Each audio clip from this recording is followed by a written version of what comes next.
Então vamos falar da formação dos intervalos na sua classificação qualitativa. Intervalo de segunda. Ele é uma segunda maior se for formado por um tom. Exemplo, Dó, Ré, tem um tom. Ele é uma segunda menor se for formado por um semitom. Exemplo, Mi e Fá, é um semitom natural, semitom diatônico, forma aqui uma segunda menor.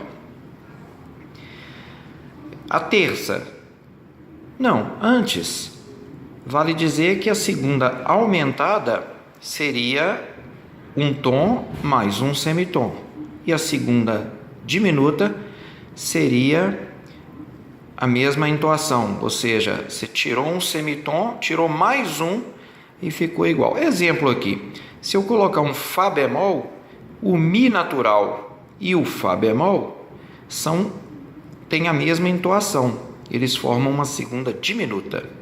Entretanto, é uma segunda porque são notas de nomes diferentes, não é isso? É um intervalo conjunto, Mi e Fá. Mi e Fá bemol também é um intervalo conjunto. Tá ok? Então, no caso da segunda, do intervalo de segunda, tem isso, né? Se eu colocar ao contrário aqui um Mi sustenido, por exemplo, Mi sustenido e Fá, eles vão ter uma distância zero, vão ser de mesma entoação. Porém, é um intervalo de segunda, porque uma nota chama Mi, o sustenido, e a outra chama Fá. São duas notas de nomes diferentes e na sequência são consecutivas, então é uma segunda. Ok? Então tem segunda maior, um tom. Segunda aumentada, um tom mais um semitom.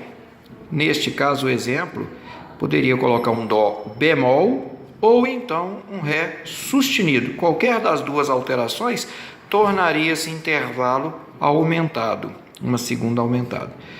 A segunda menor é formada por um semitom.